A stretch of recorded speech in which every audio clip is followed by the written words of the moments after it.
Alright, hey everybody, this is Josh. This is Anthony. We got another episode of P1vP2. We're playing Sonic the Hedgehog 4. On the Super Nintendo? Sonic the Hedgehog. Well, look, his Tails doesn't die. Yes. Well, for starters, Tails is here now, right? And he's gone. Well, okay, when it comes up. You know, this is unnecessarily long loading. And now he's gone. Yeah. There is no Tails in this game. Because you may be sitting here saying, hey, Josh, Anthony, I know all about Sonic the Hedgehog. I know that there was no Sonic the Hedgehog on Super Nintendo, and you would be right. This is a bootleg. Specifically a bootleg of an old Speedy Gonzales game. However, this is a bootleg that's completely prophetic. Because it will speak of the days in which Sonic will be part of Nintendo games. You know, I never thought of it like that. Exactly. It's a good point. Let's just give some history to the fans. Okay. Back in the 90s, there was what we call the console wars. The console wars consisted of the Sega versus Nintendo. Now, of course, everybody knows that Nintendo had Mario as a mascot, and Sega had Sonic as a mascot. Both presented awesome characters. Sonic had his own swag, and Mario had his own swag. Yeah, well, also it was different marketing campaigns. You know, you had the old classic, now you're playing with power, and now you're playing with superpower. And then flip side of the coin, Sega had two... I just want to stop before we continue and point out, Mario is not, you know, Mario, red shirt and overalls, this is an incredibly drawn Mario. Pay attention to the fact that he's in a denim jumpsuit. His sleeves are blue, his pants are blue, he's got white gloves. His chest is blue, he's in a denim jumpsuit. So anyways, you know, in Sonic with Sega, you had a combination of things like, now Sega does what Nintendo don't. No, I remember that. And then they came up with the concept of blast processing, which wasn't a thing. They just were like, oh, our processors could like blast out data. And one guy heard that and he wrote it down like, oh, blast processing. That's what we're gonna call it. For you nerds, basically the whole war consisted on the abilities of bits per system. So, which no one cares about now, as a reminder. Now nobody does it. But back in the day, the NES and the Sega Master System consisted of what we call an 8-bit system. After that, the Super Nintendo and the Sega Genesis came out with 16-bit systems, so basically double.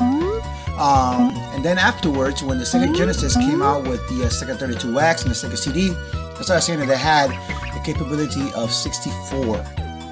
Well, not the 32X. The 32X combined with the Sega CD was right, I'm saying combined. The 32 itself was 32. Exactly. But it was around that time that people started realizing that bits were not all that mattered. Same thing with the Atari Jaguar, which was the first 64-bit console to hit the markets, and was basically the devil. It was awful. There's really no other way to put it. But that was kind of the time when people were arguing. Bits did define how you looked at games. You know, the 16-bit era. And so, you had the two fanboys. You had Sega, and then you had Super Nintendo, and then you had rich kids. And of course, who could afford both. And of course, both systems had both their pros and their cons. The Sega Genesis was known for their soundtracks. They were very good when it came to sound, but they had a limited amount of colors that they can display at the screen. Can I just point out that you can tell this was a Speedy Gonzales game because when you get an extra life, it plays the Mexican hat dance. That fits right in a Sonic game. Mexican Sonic. 100%. El Sonic del Hedgehog. While the Super Nintendo enjoyed better graphics and a larger, you hear my accent, a larger library of games. A larger library of games is what the Super Nintendo offered its fans, which is why the Super Nintendo eventually ended up winning the bit wars or the console wars. I mean, Sega held its own, but the problem was Super Nintendo had two major things in its pocket. Had two major things in its pocket. For starters, they had the capabilities of Mode 7. This allowed them to me, that was one of the major determinants. The ability to like scroll the screen in oppositional directions to get a flying effect or what have you. It's what makes games like F-Zero and the flying sequences in Final Fantasy 3 and 4 and whatnot, and definitely one of the major determinants in Star Fox. These things are big deals. May not sound like much now because, we're all used to playing Call of Duty Modern Warfare 17 Battlefield, also bad company. But back in the day, it was huge. Well, as far as history goes, oh my God, I'm sorry. I owned this game. I owned Speedy Gonzalez as a kid. I should not be dying as often as I am. That's basically, by the way, the entire original game too. You run around. What? Is that Supersonic? Supersonic? Am I Metal Sonic? Why did he run by like 4 times randomly before the points started? So in retrospective, this game is an abomination. I mean, really, like the original Speedy Gonzalez game wasn't the best ever, but it's also not. This game is terrible. Comprised of Speedy Gonzalez game, which is now converted into a Sonic the Hedgehog game with no other rights, with no other original Sonic properties added to it other than Sonic and not. Did you see that crow? Sonic. That crow clearly looked like it came out straight out of Warner Brothers. That crow was a very famous Sonic the Hedgehog character. Crowy the Crow. Look at him. It's basically Daffy Duck flying. Just throwing that out there. Now, I must say this, Josh. The people who actually put Sonic in this. This is a really legit Sonic. Oh, it is. Like, I give them the credit for the graphics of Sonic himself. I also give the credit for the storyline, which I think is magnificent, because I actually know about the storyline. Here's the storyline. You're saving Mario 600,000 times.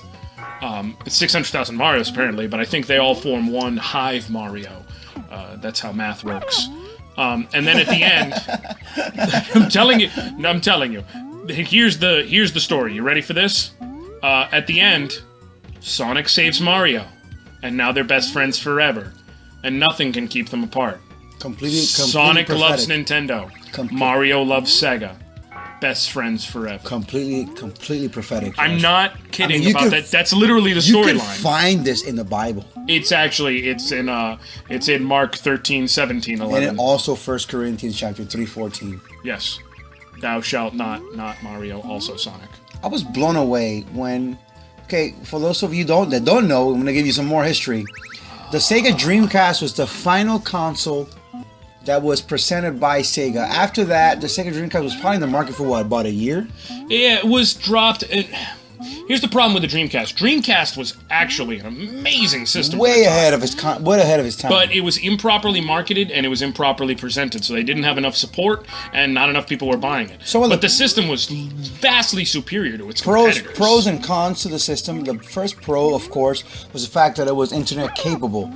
But it's also a con because at the same time that the Sega Dreamcast came out, the only available internet available for us to be used was dial-up. So for us to connect a video game... Well, they had DSL in some places, but it is as specific as like how fiber optic cable internet's rolling out now. And it was expensive on a level that was beyond measure. And this was still, let's be honest, I know my dad was among them. This was at a time when a lot of parents were saying things like, oh, the internet's a fad. It's not, computers are a fad. I remember my dad saying computers are a fad, and then, it's like, I feel like I remember there's a secret down there, but I also feel like maybe there's not. Just go. There's death. YOLO. Let's just do it. It's his life, not ours. Okay, that's a good point.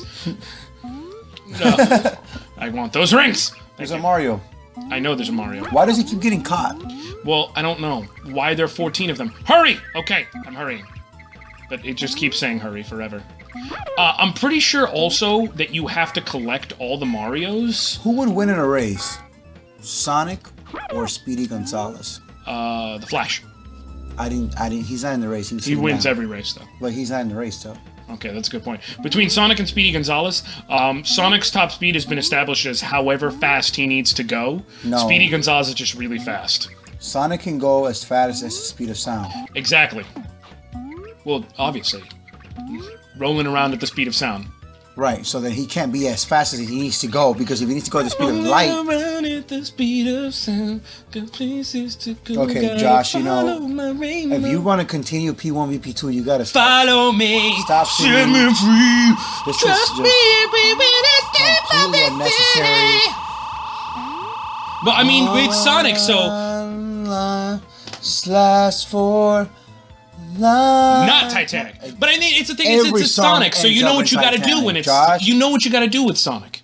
You got to go fast. Gotta go fast. Gotta go fast. Faster, faster. Gotta go fast. Gotta fast. Sonic moving at speed of sound. They're trying to catch us, got around. Got ourselves a situation, stuck in a new location without any explanation. No time for relaxation. Don't think. Don't blink. Just go. How lame are we? We know this. Listen, I'm about to follow it up with the entire, I'm just gonna start rolling back into the Box, Jetix, that whole era, okay? Watch out for Sonic, gotta go fast! Modulation, gotta go fast! Gotta go faster. Go! Sonic, Gotta go fast! Gotta go faster, Sonic X! Boom. And this we is why really deserve to get hit. This is why Josh and I didn't have much girlfriends. Listen, Jordan. I was telling someone at work the other day, I'm so thankful that I have a wife. For two reasons. I'm saying. Like, a lot of times I'll be like, what would it be like to be single again and not have responsibility? But no, I'm very glad I have a wife because I don't want to be alone. And here's my thing. Oh, you don't even know. Here's my thing. I've come to realize it's very important to have a wife for two reasons. One, she puts up with my stupidity. And so I think she spent most of the time we were dating in a coma. Do you think our wives find attractive the fact that we know so much about Sonic? Yes, that's definitely it. Two, here's the weird- other that's big a thing weird though, fetish. is I don't know how, I'm legitimately not, I have confidence. Okay, what the I don't hell's have going on? I don't know anymore. I legit don't know what's What's going in the on background? Why is it red and then mountains? The world is on fire. Oh my god. Metaphorically, but also literally. Another prophecy, Josh. Yes. This game is filled with prophecy. Yeah. Black rose, red background, Sonic and Mario. But yeah, legitimately, I have confidence, but I'm not good at talking to women. So in high school, me hitting on a girl would be like, your face isn't bad, terrible. Go dates. High school is such a serious time. These problems matter. But seriously, I have no ability to talk to. I go up to girls, I'm like, you should date me, stuff, movies. Look at my graphic tee. You eat food, I eat food. Would you like to eat food at same table, same time? And watch a movie with popcorn. You pay for your own and I pay for mine. I would not do well in a dating environment, and it's just not how I'm built, really. People nowadays are looking for Netflix and chill. I'm looking for Amazon Prime and deep commitment. That's what I am looking for a year-long paid subscription. Me would be like with free 2-day shipping. So basic conversation with single guys is, what do you like to do for fun? Where do you go out? Do you got any friends? Yeah. Me would be like, so you have good credit? Exactly. Where do you see yourself in 5 years? Do you have a lot of debt? Any hospital bills? Because those suck. I could see, listen, Anthony especially rolling up to the scene would be, incredibly empowered. Be like, hey, baby, check out my minivan. I got little TVs behind the headrests. Yeah. You don't even know it. Oh, check this out. You think that's impressive? Guess what? Built-in connection to my phone. I can take calls and drive safely to keep the kids good. And on the DVD player, I have Sophia the First. Oh! I honestly am at a point where I legitimately, I do not remember where to go. And I think, I may be reading that wrong, but I have so many lives Okay, you know what, that I Josh? don't think I can actually lose at this point. This is one of those games where we just not gonna finish it. I know we're not gonna, no, not even close. Even if I remember, this game, if I remember correctly, has 6 worlds or 8 worlds. I think it's 8 worlds, because that's pretty standard for the 16-bit era. Oh, yeah, that's what it is. You gotta find every Mario, but I think this next one's a boss. Let me just see if it's a boss. If I remember, that's if they follow the exact formula of Speedy Gonzales. Yep, okay. The exact formula is 3 levels and then a boss. I have to see this. Yep, I remember. It's the wolf, right? Is it the wolf? Wolf. It's a wolf. That looks incredibly dangerous. Yep, giant wolf. Big wolf. Yes, it is. Oh, by the way, that's Super Nintendo is completely bombarded with games that are just complete copies of other games. Oh my god. Super Mario 2 is a complete... Yes, we know, Doki Doki Pun. I know. But, now here's the thing. A lot of people give it flack, but it's funny, technically, if you look into the history of it, And there's a lot to it, so I'm not going to get into the whole specifics. But I implore you, if you ever get a chance, there's this other YouTuber called Gaming Historian. Oh, I love him. Yeah, very informative, very, very, very detailed. He gave a whole breakdown on Super Mario Bros. 2 American, and basically, technically speaking, Doki Doki Panic is actually based on Super Mario 2. Not the Super Mario 2 that actually came out in Japan, which we in America call the Lost Levels.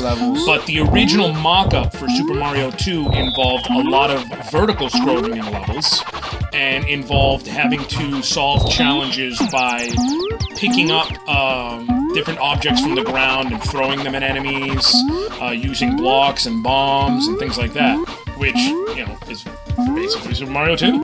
That one we know, Super Mario 2 International, I guess you could call it.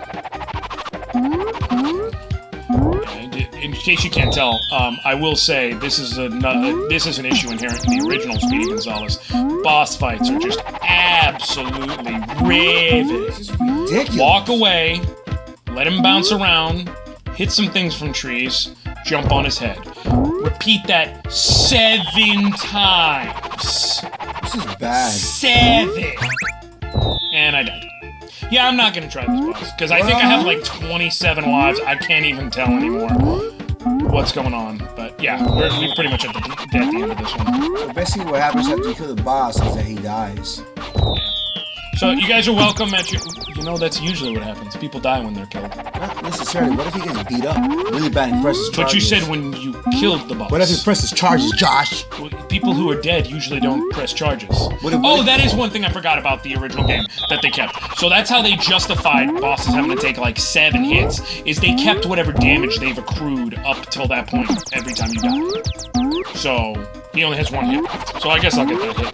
So you can see the absolutely riveting boss defeat situation. And I'm sure it's going to absolutely blow your mind. Because whenever you beat a boss in a game, there should be, and I know this is a minor point to some people, but to me it's major. There should be some type of something to signal it. Some type of fanfare, a cutscene. Yes, he is. Should be a fanfare, a cutscene, a transition. Something that makes you know that you did a positive thing. You influenced the world for the better. You made things better. You defeated an evil enemy. It's a game, Josh. That was what you got. The word boss defeated. That's it. And now, well, whenever Mega Man 1, he just disappeared in a beam. No. Whenever Mega Man 1, you had the whole... And then he transports away, and then you have the whole I just got a weapon sequence. I didn't catch that. It was clearly... Listen, you already know how I feel about Mega Man. I think it's one of the greatest games ever made, especially Mega Man X. Oh, we're gonna have to at some point, but especially Mega Man X. But the other thing is, when it comes to Mega Man X, is, you know, you can literally just take any animal and any word, and it's a boss. It's like...